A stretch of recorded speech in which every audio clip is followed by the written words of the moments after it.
Assalamualaikum warahmatullahi wabarakatuh. Baik, saya Abdurrahman, sarjana hukum dengan NIM 220240045,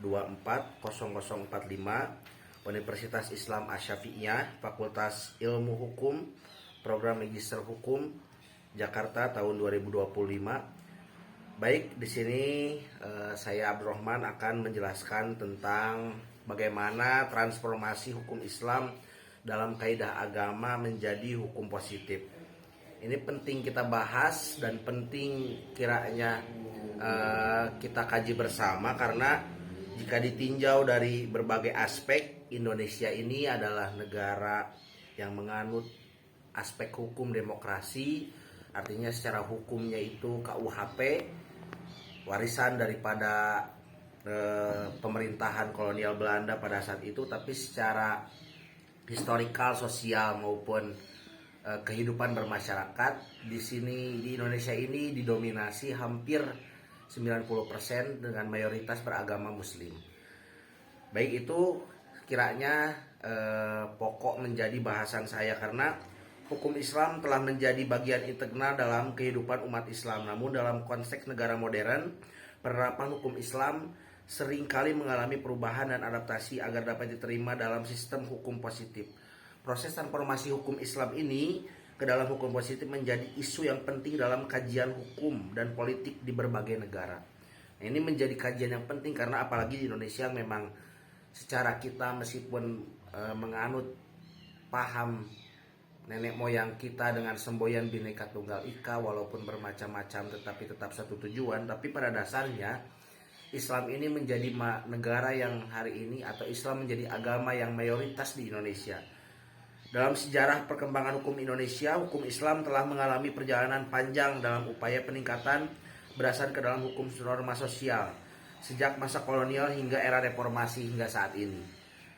Dinamika hukum Islam terus mengalami perubahan yang dapat dipengaruhi oleh kebijakan pemerintahan dan perkembangan sosial masyarakat. Jadi mengalami perkembangan.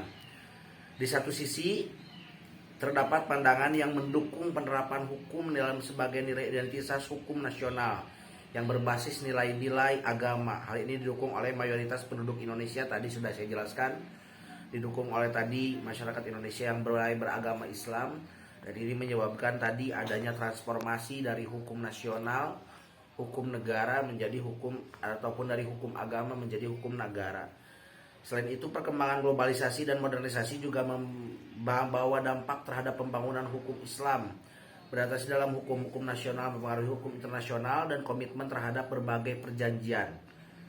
Nah, di sini rumusan masalah yang akan saya bahas ini itu adalah bagaimana konsep hukum Islam dalam kaidah agama.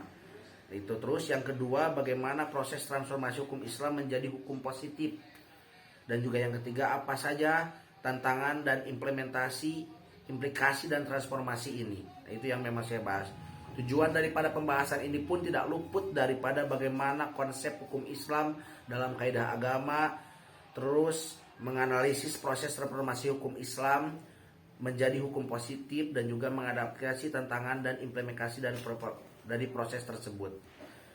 Nah, jadi langsung saja kepada pengertian hukum. Hukum dalam seperangkat aturan yang berasal dari wahyu Allah, atau yang lebih kita secara kita hari ini memahami hukum dalam Islam itu ada 4 yang memang hari ini sudah menjadi kesepakatan. Yang pertama adalah Al-Quran, yang itu menjadi sebuah firman Allah yang diturunkan langsung pada baginda Rasulullah SAW. Yang kedua adalah hadis, firman, ucapan maupun perilaku tindakan yang dicontohkan oleh Rasulullah. Terus ada ijma dan juga ada qiyas. Nah, secara umum hukum Islam terbagi menjadi 2 kategori utama, yaitu hukum ibadah yang mengatur tentang ibadah kita terhadap Tuhan yang Maha Esa, dan hukum muamalah yang mengatur hubungan dengan sesama manusia.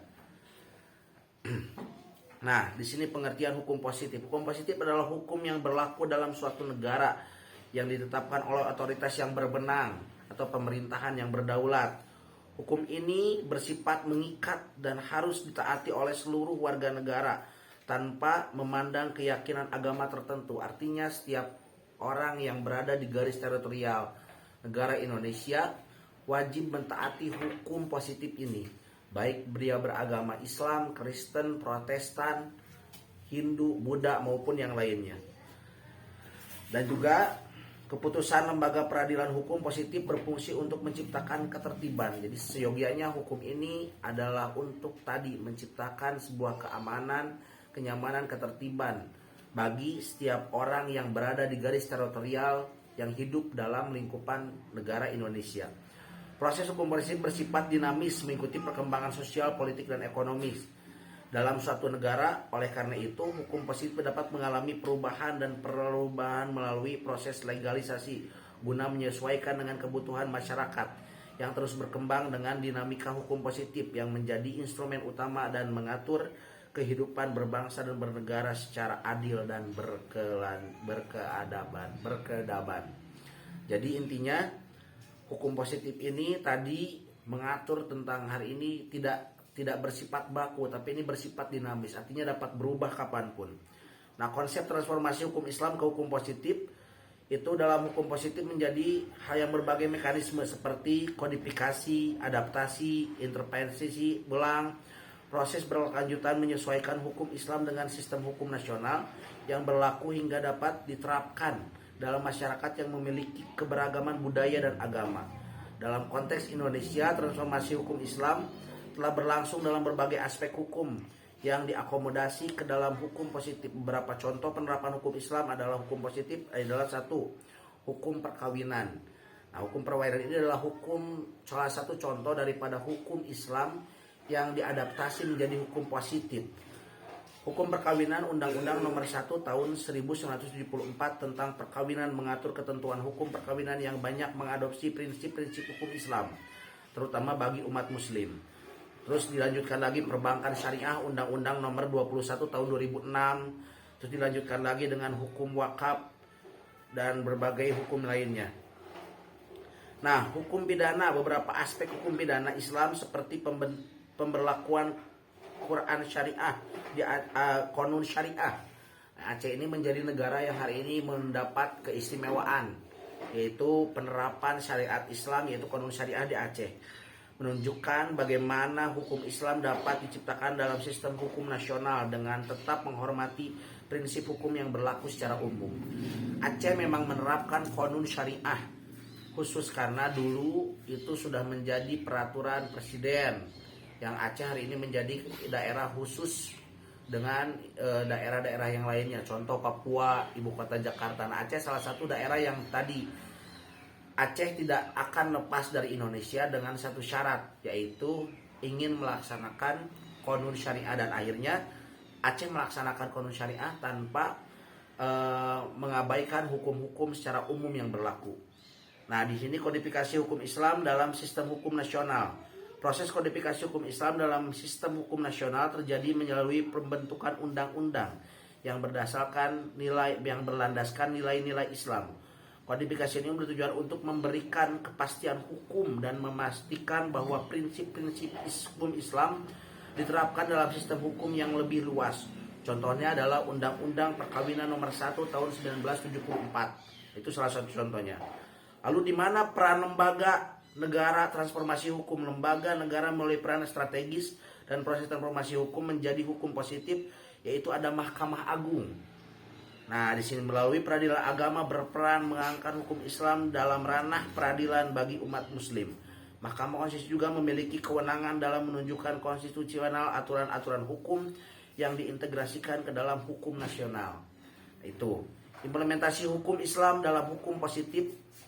Berapakah hukum aspek diterapkan dalam hukum positif menjadi bagian dari sistem hukum nasional. Selain itu, implementasinya adalah bagian hukum keluarga Islam, di mana hukum waris Islam berlaku di pengadilan agama. Nah, ini juga menjadi aspek bahwa hukum waris adalah contoh daripada hukum Islam yang diadopsi menjadi hukum positif di Indonesia. Langsung saya bacakan langsung kesimpulan dan saran. Jadi kesimpulannya adalah transformasi hukum Islam menjadi hukum positif merupakan proses kompleks dan dipengaruhi oleh berbagai faktor termasuk politik, sosial, dan budaya dalam konteks Indonesia. Hukum Islam telah berhasil diintegrasikan dalam berbagai aspek hukum positif seperti perkawinan, perbankan syariah, dan hukum waris di pengadilan agama. Lalu lebih banyak laginya seperti itu. Dan ini menjadi bukti bahwa Indonesia hari ini bukan hanya menjadi negara yang memang Bhinneka Tunggal Ika saja, tapi Indonesia memperhatikan aspek-aspek kemajemukan bangsa. Dilihat daripada itu, ini menjadi sangat penting dan ini menjadi pembahasan yang memang sangat menarik. Transformasi hukum Islam dalam kaidah agama menjadi kaidah positif, artinya saran dan memang mohon maaf bila dalam menyampaikan masih banyak kekurangan. Saya Abdurrahman, mahasiswa Prodi Ilmu Hukum Universitas Islam Asy-Syafi'iyah. Mohon maaf, wallahul muwaffiq ila aqwamit thoriq. Wassalamualaikum warahmatullahi taala wabarakatuh.